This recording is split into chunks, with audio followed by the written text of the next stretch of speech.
Welcome to the Diet Doctor Podcast with Dr. Brett Scher. Today I'm joined by Dr. Gary Fettke, an orthopedic surgeon in Tasmania, Australia, but also, more importantly, a man who has suffered for years under investigation and accusation for teaching people about nutrition, teaching his patients about nutrition. He was basically persecuted because he was trying to help people by advising them how to eat.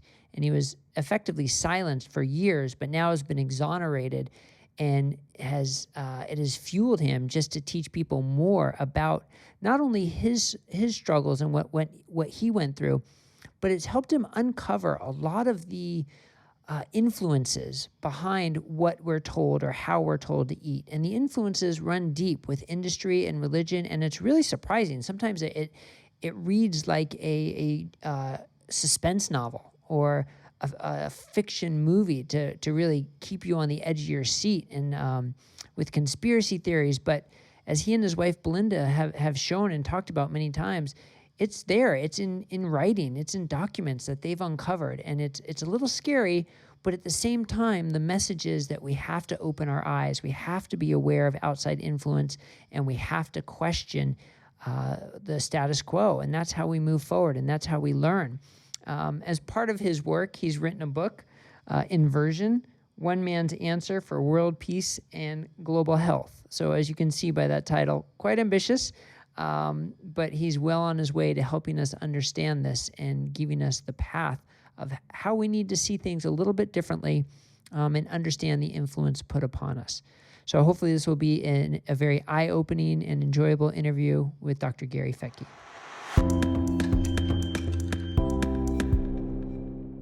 Dr. Gary Fettke, thank you so much for joining me today on the Diet Doctor Podcast. Delight, Brett. Well, it's been a pleasure to meet you. I can't believe with all the circles we run in that it's just the first time I've gotten to meet you. And it is like meeting a celebrity, which I'm sure if you would have looked back, 3-4 years ago to think you'd be in this position would probably be pretty crazy, wouldn't it? I'm just a normal guy. I didn't ever mean to become a celebrity. And that doesn't sit well on my shoulders. Even though when I come along to these meetings, people want to catch up and chat. What I've just been doing is what I had to do, just do the right thing, and I'm fairly stubborn, which has been proven over time. Right, which is so amazing. You wonder why was it you that this happened to? Why was it you who saw that as an orthopedic surgeon, you weren't helping patients in the way that you could? Why was it you who started talking about nutrition with your patients and then got basically silenced and muted by the societies? But because it was you, because you're stubborn enough, because you're a fighter, because you believe so passionately, you were the one who was able to push through and come out the other side showing that you were right. So what is it about you that made you survive this process? I think the first thing is that I recognized the issues of sugar and carbohydrate loading, particularly in diabetics, relatively early. So Yeah. if you came out now as a doctor and said, I'm criticising the amount of sugar in a patient's load in the hospitals, you wouldn't be in nearly as much trouble. Right. So first of all, I recognised it early, and then I started talking about it. Then I got involved in social media, and that's when I got into trouble because I was starting to become a voice. And the other thing is that my message was, let's reduce sugar for patients, particularly in diabetics. I questioned hospital food, but the most important thing was that I wasn't selling anything. Right. I didn't have a book. I didn't have a business that was dependent on it. We did start, a dietetic service down the track, but that was because no one else was giving that, that support to people that was required. So because I didn't have anything, and I was actually at the coalface and literally looking at the end complications of diabetes and obesity and lifestyle disease, whether or not it's arthritis or, as it was evolving in my practice, a significant amount of diabetic foot surgery. Mm-hmm. So it's pretty hard to argue against me if I'm actually the surgeon doing the amputations, and I'm actually seeing the end product, Right, and making a noise about it. So that, as it turns out, the cereal industry, the Dietitians Association of Australia, I think found me as a threat because A, I actually had an answer for the problem, but B, it was actually counteracting or completely the opposite of what they were promoting. Yeah, so let's talk about that for a second. As an orthopedic surgeon, one of your big money makers. One of the big things that you do on a regular basis is joint replacements in people who are overweight and obese, and that's what has contributed to a lot of their joint disease. You amputate toes and feet for people who have diabetes and non-healing ulcers. That's what a big part of what orthopedic surgeons do. So why were you the one to say, well, wait a second, there's a better way to do this, to prevent all this, to prevent people from getting here? What did you see differently? Well, like a lot of doctors who have embarked on the low carb pathway, you do it for yourself first of all. Yeah. So I'm 20 odd kilos lighter now than I used to be. I was pre-diabetic. I had a run-in with a malignant pituitary tumor 20 odd years ago. I had psoriasis. I had sort of inflammatory joint disease. So, I ran my own pathway to my own health. Right. And so adopting low carb, as it turns out, LCHF now, but it started with the whole sugar issue first of all. So I had the benefits for myself, and then I started saying, well, hang on, what if it works for me, it's going to start working for my patients. In between times, I experimented on the family and on my theatre team. So I didn't go straight to my patients. Right. And then we had and it just it was so obvious that this is what we had to do. Again, I started speaking out about it. I come from a background of actually being proactive on patients taking care of themselves, first of all. So if you go back 25 years, I wouldn't operate on smokers. Yeah. I said, look, and I used to give a paper where there's smoke, there's fire. And so if you looked at the early science of that, it was smoking has, deleterious effects on, our cardiovascular tree, our healing potential. And, it's now completely mainstream that we should be avoiding major surgery on people who are smoking. Mm. So the next thing from that was that I started avoiding doing surgery, in fact, refusing to do major joint replacements on patients that were too fat. That's a politically incorrect term to use now, but that was the scenario. So I drew a line in the sand at patients with a BMI of more than 35, and and then the literature's there, well and truly, that supports that stand. Because of higher complication rates and... Well, first of all, if they actually reduce their weight, they don't need the surgery. Right. If they do come to surgery, they have higher complications rates, there's higher rates. And that's not just anaesthetic, that's theatre time, that's wound issues, that's malalignment issues with joint replacements, and longevity. So they don't tend to last as long. But were your colleagues down the street just perfectly happy to operate on those people that you turned away? Well, I won't use the word perfect, but they were happily continuing on that pathway. And so I've had patients that wouldn't adopt what I was recommending and go to my colleagues down the road, and I'm okay with that. Yeah. But if you don't offer them the option and the choice to avoid that surgery, and the same thing with bariatric surgery nowadays, we have good options. And when I hear bariatric surgeons saying, oh, they tried dieting, I said, have they actually tried LCHF? And they go, oh, no, that doesn't work. I said, well, actually it does. Yeah, isn't that when people say they've tried everything and failed, and I'm sure that's what they say to you when they come, I've tried dieting and it doesn't work. And you say, well, let's explore this a little bit more. So what have you seen? I mean, I'm sure you've seen some impressive changes in people who've adopted LCHF. One of the fascinating things in orthopedics is that people actually, not everyone, they lose their arthritis pain before they lose weight. Oh, isn't that interesting? I've had patients, have dramatic improvements in their joint arthritic pain within 10 to 14 days. Really? I can remember a fellow, he said, like, I've come to you because I know I'm overweight and I've got arthritis and I need a joint replacement. I said, well, and he said, I've come to you because I know you're not going to operate on me straight away and you're going to tell me to diet. I just need help.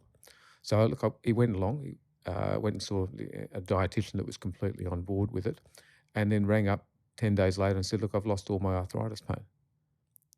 He lost it all. In 10 days? In 10 days. Wow, that's remarkable. And so if you actually throw that concept out there, then there's 1,000 N=1 stories of people losing their pain or disproportionately losing their pain before weight loss. The weight loss comes along and that's got its added benefits, both short and long term. But I'm still doing joint replacement on patients that have done LCHF. Yeah. But they're coming back to me a year down the track or 2 years down the track. They hobble in and they get better quicker. Yeah. They've gone into training. I often say, look, you're in training for a joint replacement. Do this, try that, get your fitness up, do a bit of exercise. Right, and I think that's a good point because sometimes we have to be careful about overstating the benefits we can get. It's not like it's a cure-all and is going to reverse all arthritis, but it can certainly delay it. It can certainly improve recovery. It can certainly improve function leading into and after a joint replacement. I mean, those seem like fairly reasonable conclusions that you can draw. But when the literature doesn't exist, right? The 10,000 person study about half getting LCHF, half getting joint replacements, when that doesn't exist yet, but the clinical N of ones exist, do you find it hard to convince other surgeons about what you're seeing? And like once you see it, you can't unsee it. So why doesn't everybody see it, right? Well, that's part of one of my talks coming up, is as to why, as a medical community, we're not seeing it. And that's complex in itself. So what you can do is actually let patients set the example. They go back to their general practitioners. In the orthopedic meetings, you keep standing up and saying the same thing. And now I'm asked to speak about the topic. At an orthopedic meeting, and surgical meetings coming up, I get a voice now. So there's an interest there in surgeons, and we had a chat, beforehand about some years ago. I gave a talk on don't operate on obese patients, and I nearly got, and I gave 200 papers, a summary of those, and against my argument was there were 3 papers.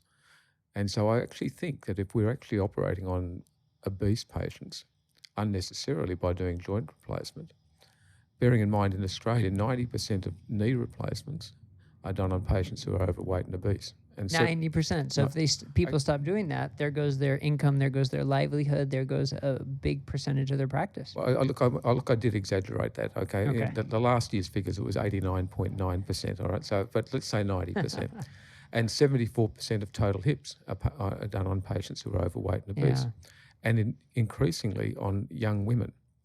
So, that's the demographics. That's from our joint registry, and we've got a problem.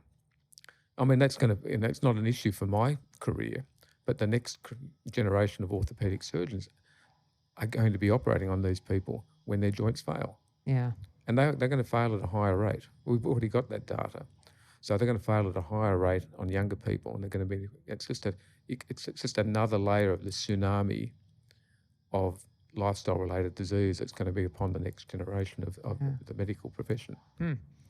Yeah, it's interesting to think about how the demographics are changing unless we can impact it and reverse it, which is a big part of your message, isn't it? And I'm just saying, if your tire's worn out on your car, you're still going to need to have it replaced. But if you drive it around carefully and you take a few rocks out of it, it'll last longer. Yeah. And then when you actually have your surgery, it's going to be easier on the patient, easier on the surgeon, easier on the system. They're going to be in hospital less time. Right. And that's an interesting point. So a lot of people may not think about that. There's the question of, do you need the surgery or do you not? But also, how much time is it going to take? How much is the rehab going to take? What kind of impact is that going to have on your life? Those are important questions as well that a lot of people probably don't think as much about. Little simple things. I'll go back to smoking. That patients who are smokers spend longer time in the recovery ward. The same thing actually goes with obese patients. Yeah. They've got longer times for the anaesthetic, longer recovery times, much heavier nursing problems in the hospitals, staffing problems. You've got to have extra staff on board to move them around. Right. Then you've got higher workers' compensation rates because of people getting back injuries. It's a snowball effect, isn't it? There's another interesting thing which is coming around. It is in pain management. And not just in acute pain, but in chronic pain management, there's that whole role of a ketogenic diet in that. So it's, again, anecdotal. Right. But I've got patients who are actually running low carb and keto, and they seem to have less post-operative pain in their surgery. Why do you think that is? You think it's something about the ketones, something about the sugar and the carbs, or a combination of both? I think both. I think that sugar, I mean, I use the example of, give kids sugar at a party and they go hyper, and then a few hours later they're Crash. flat and depressed. On a side note, what would happen to society if we gave everyone on the planet sugar at the one time? We'd have anxiety, depression, anger, mental health issues, and whatever. Guess what? We've got all of those. All of those, yeah. But if we look at it also from the ketogenic aspect of in neurodegenerative disorders, that nerves can run just as happily on a glucose load as they can on a ketone load. So again, it seems to have a beneficial effect in the neurodegenerative disorders. And there are a few papers out there now in pain management talking about ketogenic diets. So again, I just use those to my patients. I can't force this upon you, but here's a non-drug alternative. Right. Yeah, Right. Yeah. and these are all about giving your patients tools to manage their own condition. Right.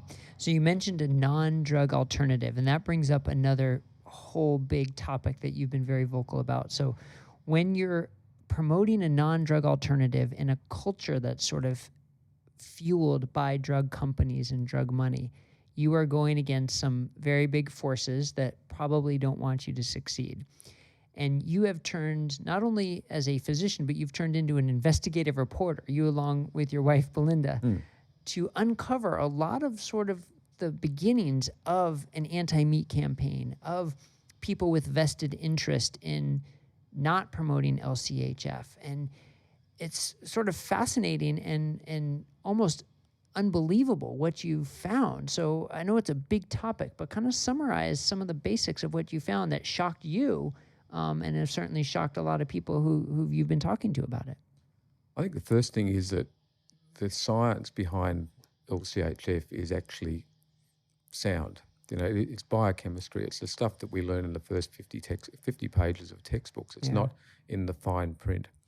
So the science, I often describe that eating real food, LCHF, is if you eat food that's fresh, local, seasonal, then by definition it is low in carbohydrate. It's low in it doesn't have added sugars. Right. It doesn't have lots of carbohydrate in it.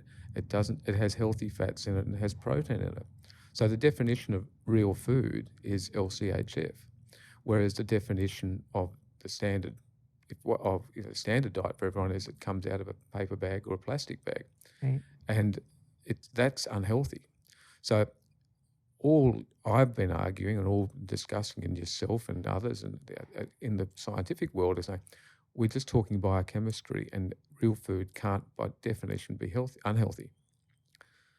And Belinda made this observation, myself and Tim Noakes in particular, under investigation for recommending real food. She said, you guys are going blue in the face until there's got to be something else. So it wasn't until she started to investigate my case, because I was clearly under investigation for a few years.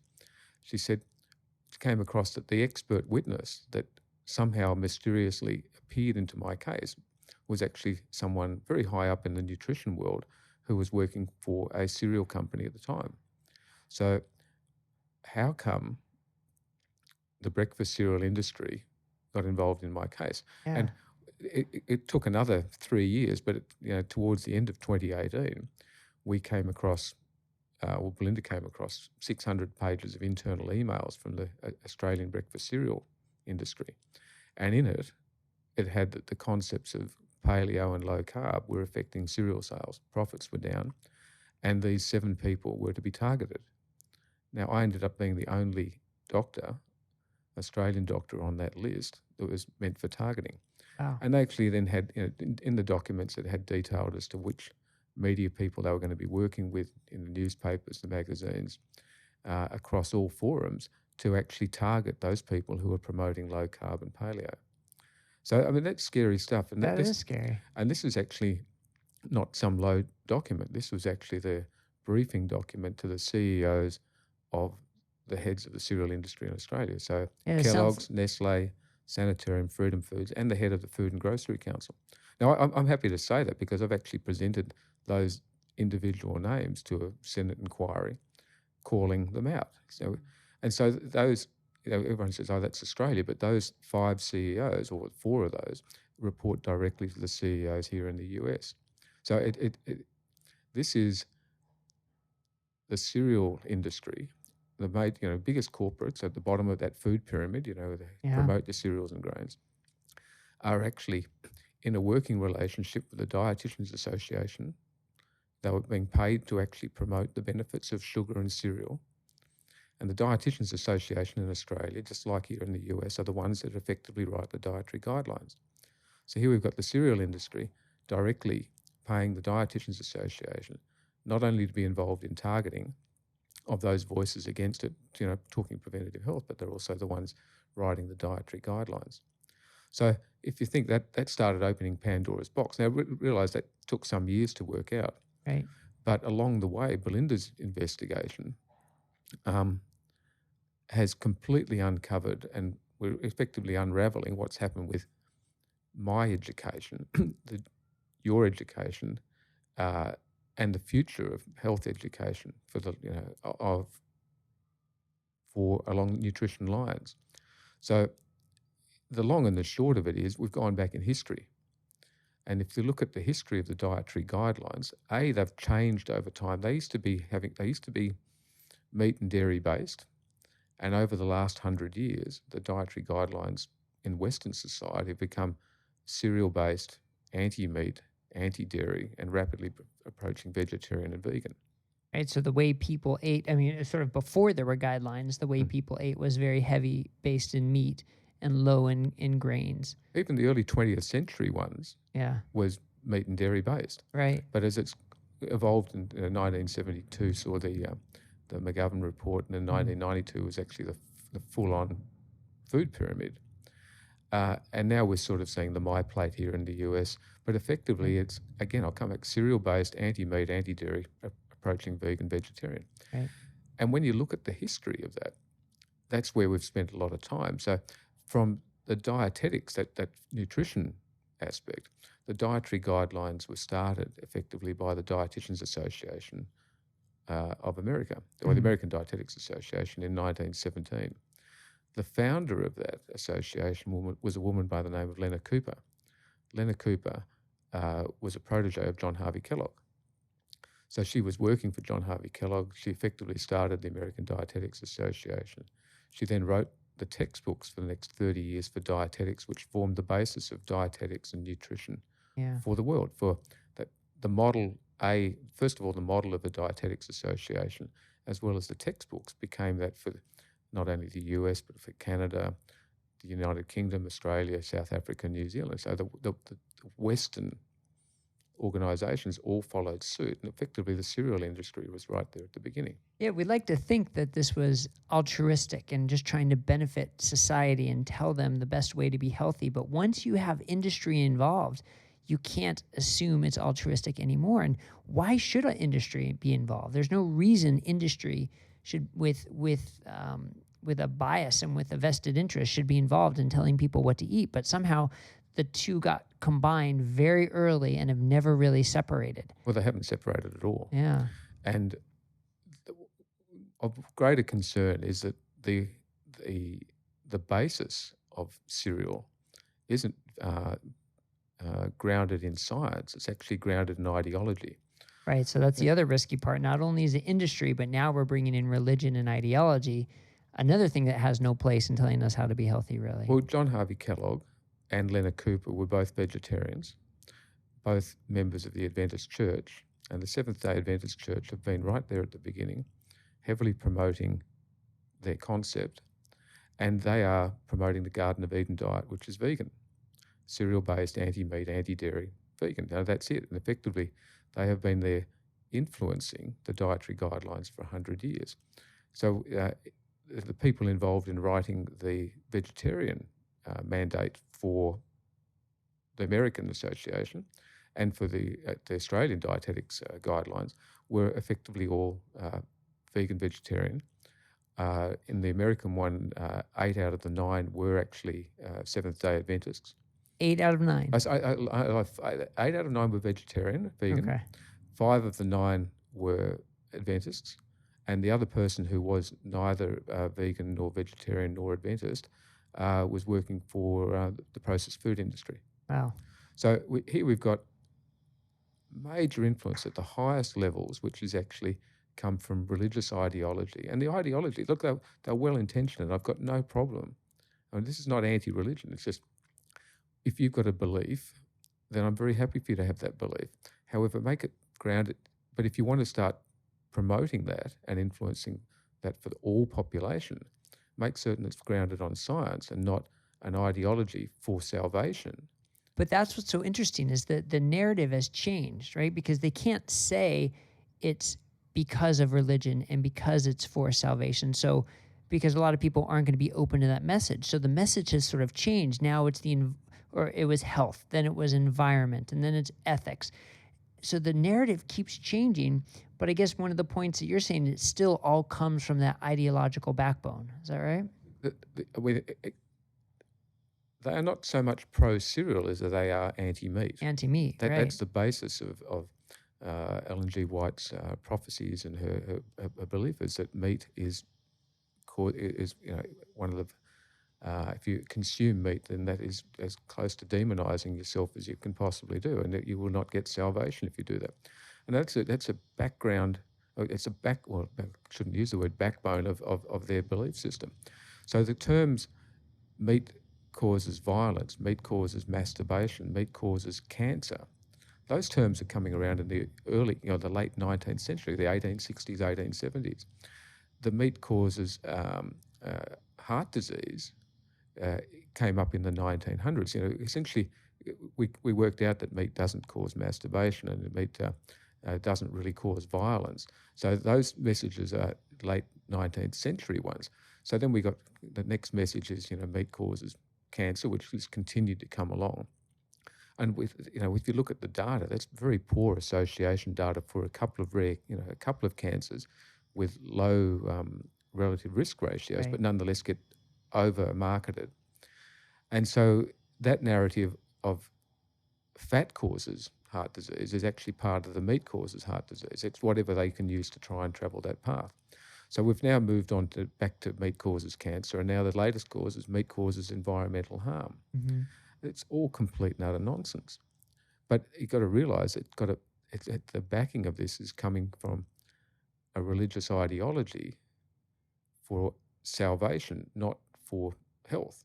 Yeah, but since we don't hear much, I mean, aside from when you and Belinda started talking about it, nobody was bringing this up about religious salvation. So I think a lot of people probably say, that's not true anymore. I mean, now it's more just maybe industry and people promoting the environment. But it sounds like you would argue no, the ideological process is still there strongly. I'll argue both. Yeah. First of all, the Seventhday Adventist Church has been on this bandwagon for a long time. People go, they're only a small group, but they are the second biggest educator in the world after the Catholic Church. They're massive. The number of schools, just off the top of my head, it's 1,400 schools, a couple of hundred, 100 universities around the world. Wow. They've got an enormous amount of funding. Just in the US, they've got 28 hospitals in Florida alone. They run 28 hospitals in Florida alone. Yes. Wow. That's remarkable. And so they have this ongoing message coming through. Yeah. The other big issue is that they spend a lot of time in the developing world on missionary work and promoting their message, their health message, and they use that as the entering wedge of the church. So they're not coming along saying, we're going to give you salvation, we're going to give you health. Right. Come away around to our way of eating, which is their big promotional one. There's a thing called the CHIP program, and it's being introduced in countries like Fiji is just adopting it as an entire country. I mean, the Polynesians, the last thing they need is more cereals and grains with their obesity and diabetes epidemic. But it's also being introduced in the US via insurance companies. CHIP program is being adopted, and it's effectively a vegan program with a background of religious ideology to use as an entering wedge into the church. And so it's right there front and central. And the important thing is they're not hiding any of this. If you actually, look at their stuff, and last year in 2018, they published a 20-page article in a journal called Religion, acknowledging everything I've just said. Really? And they're very proud of it. They've got a health agenda for the world. The other, that's the religious ideology. They're promoting that because they need to get the message to every corner of the world, every tongue. I think is actual every tongue, and then for Christ's return. Now, I'm okay for you to have your belief, but it shouldn't be forced upon the world's population, both in our eating habits and therefore our agricultural practices. Right. The other thing that's involved, that the SDA are involved in, is that they effectively own the cereal industry of the world and the soy industry and the alternative meat industry. They were right there at the beginning. The first meat alternatives, the nut analogues, were in fact invented by John Harvey Kellogg. Oh, were they really? Yeah. The soy was effectively brought from China by a fellow Harry China Miller. So he was an Adventist missionary, and he started a whole lot of soy plants in conjunction with Adventist outposts in China. But effectively, he brought soy back to the US, and the soy infant formula was promoted primarily by him. And now we see soy and infant formula, every day on every supermarket shelf. You've got to realise that they were there at the beginning, and so they're still there, and they've got not only got their own push at an ideological level, they've also got their own food industries. And now they're getting funding and venture capital in Silicon Valley involved in backing these fake meat products, and that's sort of a little more dangerous, because now once the money gets involved, it can start to snowball. And I saw a Twitter post you made about, can you identify which is the fake meat burger and which is dog food? And they looked very similar, didn't they? Well, you couldn't pick them. Yeah. The Silicon Valley have come in on the tail end of it, I suppose. It's probably not the tail end. It's another. I'll keep using the term entering wedge. One of the big issues we see is that the medical education. So the current education model is being heavily pushed that we need to travel down the pathway of lifestyle medicine. Sounds great. Sounds great. Sounds great. Let's exercise more and eat well and get plenty of sleep and sunshine and have good communication skills. But the nutrition side of that is to move towards vegan. Yeah. And that is, in fact, most people don't realize, but lifestyle medicine is the Adventist church. So in all of its different names, and it started as the Christian Association of Lifestyle Medicine, and that's ultimately just moved through a series of name changes, but it's widespread right around the world. And that has a good message. However, it's about medical education and pushing that pathway. Side by side with that is the term exercise as medicine, which is actually trademarked. And one of the initial founding members of that trademark and exercise as medicine is Coca-Cola. So in this strange relationship, we've got these two arms coming together in medical education. Look up LifeMed, which is education. The whole concept of education now being controlled by lifestyle medicine, pushing a vegan, plant-based agenda, and Coca-Cola coming in, and they effectively dropped they started becoming involved with lifestyle medicine in 2010, started coming into significant relationships 2012, and then the funding pedal was pressed 2014, 2015. So we're now seeing this whole rise of the vegan agenda, and they don't realise that the propaganda has actually been fed by the lifestyle medicine Adventist church message, Garden of Eden diet, with the backbone of the processed food industry, led by Coca-Cola. Great marketing. And they've come together, but the trouble is here in the US, you've got now 8 universities are adopting this lifestyle medicine plant-based diet as their medical education. And they don't understand, I'm sure, the religious part of it. They don't open their eyes to the industry part of it. They think this is a healthier way for individuals.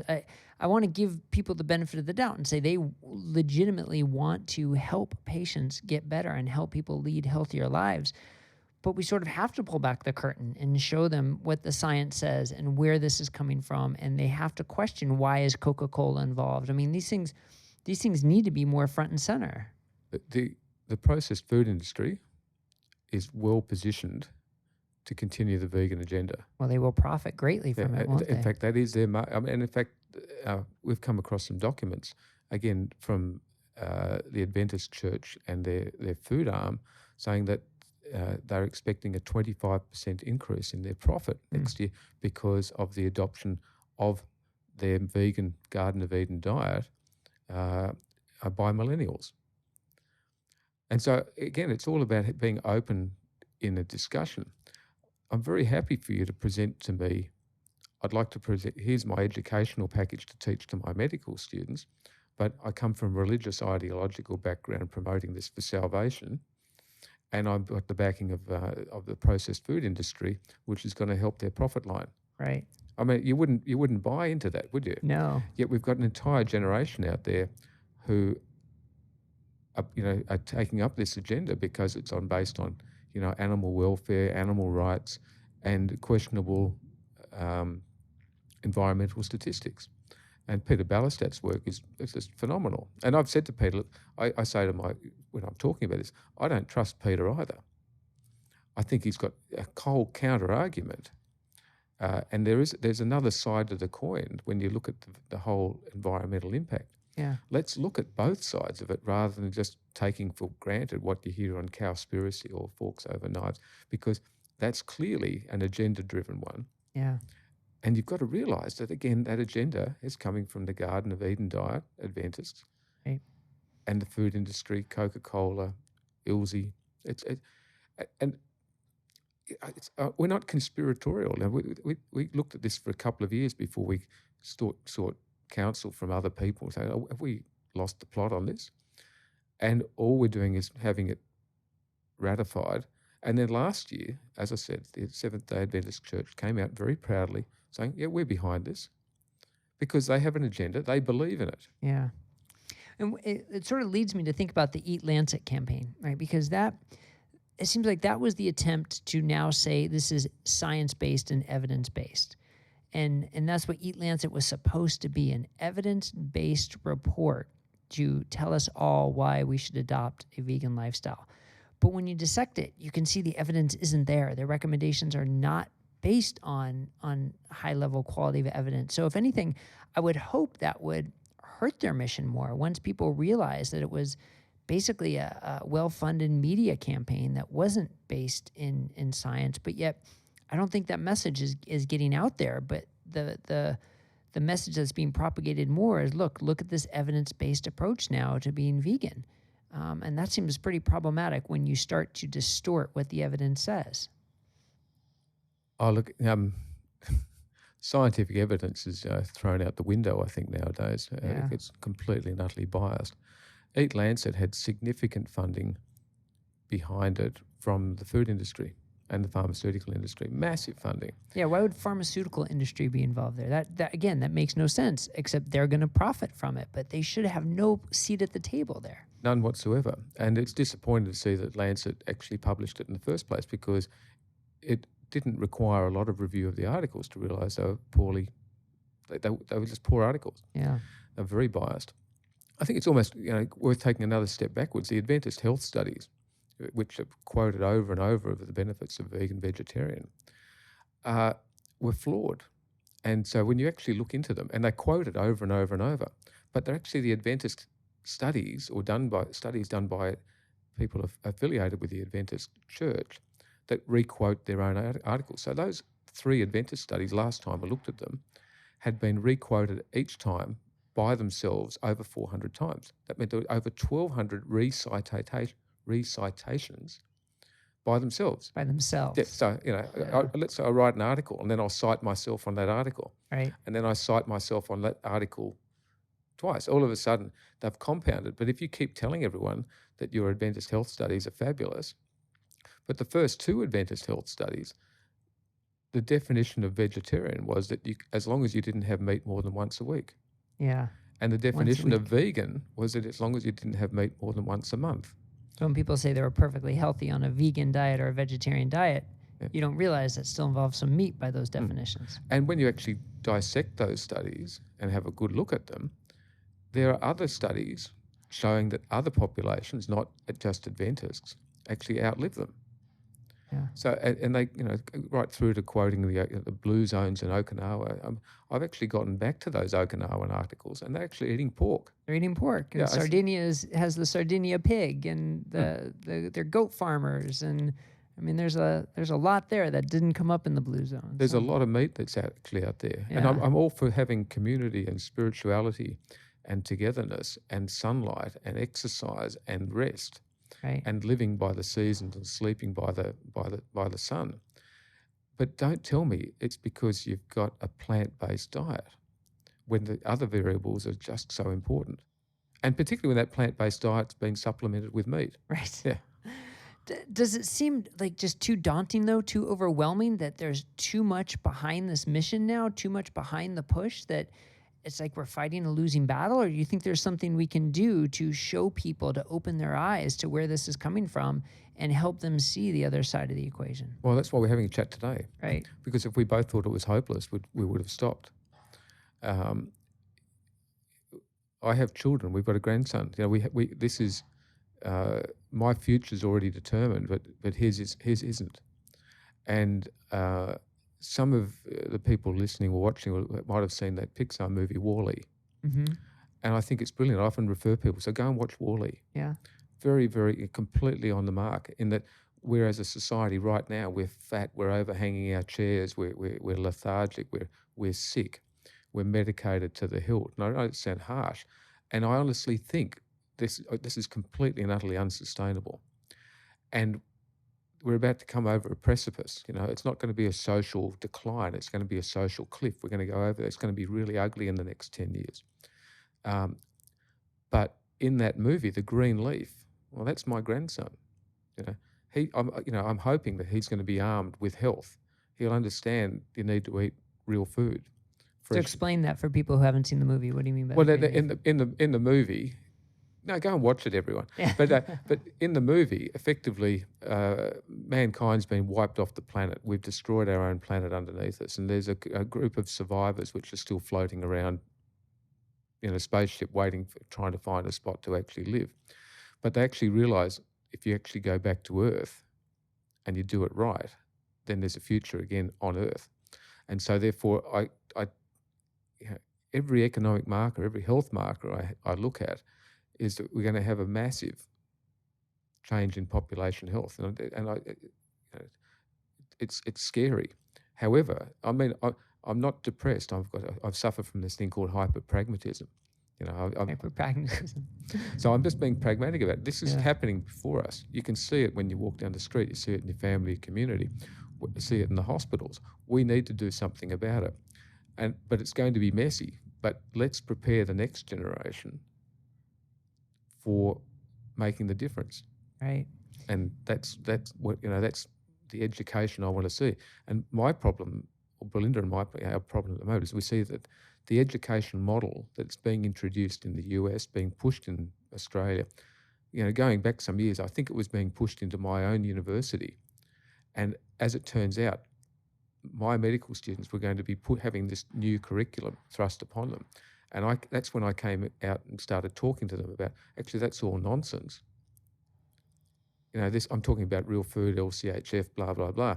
I didn't realise I'd actually trodden on a hornet's nest in my own hospital to my own students, but they were the group that were having this new experimental teaching upon them.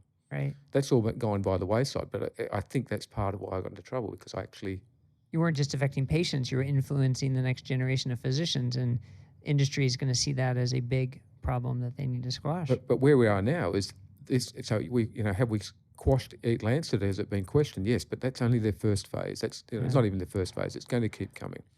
But it's up to everyone to start calling out, saying, let's call out the science. Let's see who's behind it, who's pushing it. Right. Because we've seen the results of the last major dietary change intervention in public health policy, and that was the introduction of the low-fat, high-carbohydrate diet. We've had that social experiment for the last 40 years, 50 years. The next thing which is being pushed literally down our throats is the plant-based vegan diet, anti-meat, pro-cereal, right? As Belinda says, with a side of Coke. Brought to you by Coke with a smile. Yeah, and if it's not our fault that if you're fat and sick, it's because it's your lifestyle and you haven't exercised enough. We've got that whole concept ingrained in our psyche. You're fat, therefore you're lazy. Well, it's not. It's actually what we've been eating, but we've convinced everyone that it's because they're lazy. Yeah, so we need to get rid of that industry influence and get rid of the religion influence and get rid of the pharmaceutical industry influence when it comes to educating people, educating our future doctors, educating the public. But how do we do that? I mean, that's a much harder question. How do we do that? Because it's a free market society and they've got their fingers so deep in people's pockets that they don't know how to get out of it. And if you stand up against them, you get into trouble. Yeah. because I refused to follow the guidelines. My patients in hospital with diabetes, out of control, we were being given 3 serves of ice cream per day. And I said, this is ridiculous. And then I was told, they're the guidelines. Yeah. That's sort of the beginning of my journey against the system. I said, well, Right. the guidelines are wrong then. And they said, no, they're the guidelines. We can't change them. We have to do as we're told. And I said, okay, I'm going to try and change the guidelines. So what do? Well, we stand up. You start questioning. Yeah. One of the problems in medicine is we're educated on this read, repeat, reward concept. It does not suit us as trainees and as doctors to read something and then question it, because then you get into trouble, and then you're reported to the medical board because you're saying, I can't recommend ice cream to my patients because. And that's literally what happened. I got reported because I said, this is ridiculous. Stop serving my patients ice cream. And that's such an important point, just the read, repeat, reward, because how are other industries educated? How are engineers taught? They're taught to question everything, to analyze things from different sides, to try and find why one solution is wrong, and in medicine, we're not taught that, are we? We're not taught to be critical thinkers like that. Well, but we used to be until 1910. Yeah. What happened in 1910? 1910 was the introduction of the Flexner Report. So before 1910, we had a much more holistic approach to medicine. And in 1910, Rockefeller of oil and Carnegie of steel commissioned Abraham Flexner to do the Flexner Report, which was to actually look at medical education. Yeah. And it became a two-way fight almost at that time between William Osler, who is one of the fathers of medicine, who believed that we should be not medicating our patients. We should be bedside teachers and bedside carers. And he was very much against the experimental and drug model. But Flexner came in with this agenda to actually change medical education. It's a fascinating story. And ultimately, the Flexner Report won through, big money won out, and the model of medical education became one of that, let's laboratory test and medicate. We stopped the bedside caring, we stopped the holistic interactions. We didn't stop them completely. But certainly minimized We them. minimised it. And out of that model, because then Rockefeller came along and supported those institutions that actually adopted the model, 50 medical schools around the US and Canada were closed in the subsequent years. And those ones that remained had effectively adopted that model. And that was to medicate and to test. And along with that, which was a burgeoning time for the pharmaceutical industry, the development of multiple drugs was the birth of the modern pharmaceutical industry. And so therefore, all around 1910 to 1917, we had the birth of the pharmaceutical industry. We had the birth of nutrition science, which is not science at all. It's about palatability, marketability, shelf life, profit. But we had the two that came together. And so I call that generational education. So since 1910, 1917, we've had the pharmaceutical industry educating us on how to treat our patients. We've had the food industry telling us, or educating us, I'll use a softer term, on what to eat. And we've lost the ability to think, because they then develop the guidelines. The guidelines say stick within these parameters, but the guidelines at the best only are useful for the median group. Let's say one standard deviation, 2/3 of the population. That leaves 1/3 of the population out to the side, which the guidelines don't fit. But you as a medico have to prescribe according to the guidelines for the median group. That means potentially we're doing harm to at least 1/3 of the population. Well, and you could even reverse that and say, if the guidelines were designed for healthy people, and then now our society is 2/3 unhealthy. So you can sort of flip that on your head in terms of who that represents. But I think that's such an important take-home lesson. Whether people can take home from this discussion that, we should not be vegan and we should eat meat, or whether it's healthy or environmentally sound, the most important lesson is question what you're told, question the norm, question the guidelines, because the people who've put those out haven't questioned the influences. We need to do that. And whether you agree or not, you have to at least ask the questions. And if you then ask the questions and still agree with them, that's fine. You've done your own due diligence. But we can't just accept things on face value. We can't do that anymore because the role of industry, the role of money, the role of religion is too deeply rooted. That's what you have, and Belinda have taught me, that those roots go so deep that we just have to start asking the questions and never stop asking the questions. I think that's the most important lesson. Well, the generational education is you don't question your teachers, nor did if they didn't question their teachers before them. That's where we're at now. We've just been scared and afraid to question our teachers. And you're absolutely right. Question. So if your doctor asks you, says, I want you to take this medication, don't be afraid to say why. Right. And and when you adopt an LCHF, low carb, healthy fat lifestyle, the very first question I get from doctors all the time is, I'm worried about the patient's cholesterol. And the patients get that. They're intimidated by that. And I have one really, really simple reply for the health professionals, the doctors in question. I say, what is cholesterol? And the scary thing is 99% of doctors cannot answer the question. I just say, what's cholesterol? And unless your doctor can come up with at least 5 things which cholesterol is there for, then don't take his advice or her advice. Or just question it, because unless we're questioning the doctors, then the doctors aren't going to go away and learn because they're just following the guidelines. Right. And I dared to question. And when you start looking at nutrition science, or what I call non-science or nonsense, it's a house of cards. Yeah. And that's all my journey's been in the last 10 years. I press the pack of cards and it just keeps falling down. Doesn't matter if it's cholesterol, if it's sugar, or if it's carbohydrate, it's fat or healthy fats and polyunsaturated oils, or unfortunately everything I've pressed is falling down. And so my textbooks I've come to question. Harrison's, I presume Harrison's principles of medicine. I can remember my father giving it to me on my 18th birthday. Actually, it was 18 plus one day because he said I couldn't give it to on my birthday because I was completely drunk. And he gave it to me. He gave it to me the following morning. I can still remember out in the back porch. He said, "Here's the book.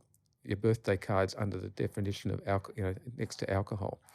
I can still remember it. Very funny. That's hilarious. But that's our go-to book. And the editors of Harrison's last year were paid over $11 million US, undeclared, by the pharmaceutical industry.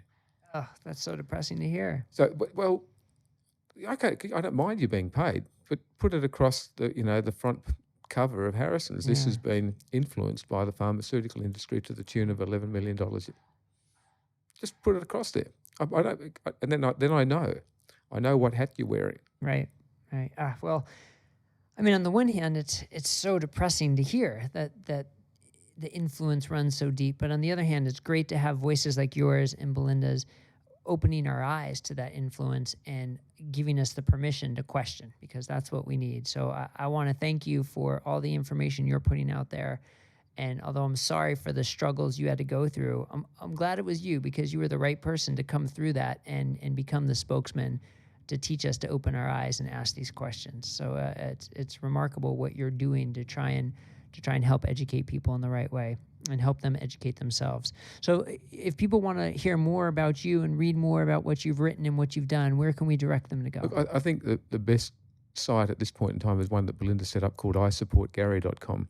I know it sounds corny, but that's why she set it up. She set it there because I was under investigation and being hammered by the system. Yeah.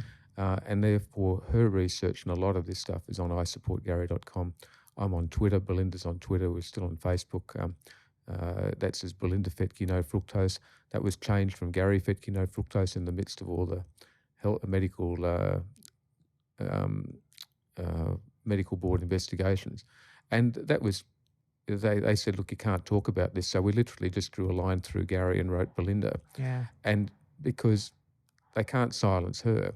And I've now been cleared, to start talking about this stuff again.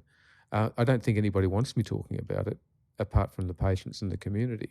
Only the people who want to get better. That's right. Yeah. But we're still out there. Great. Well, thank you very much, Gary. I really appreciate you taking the time. Thank you, Brett.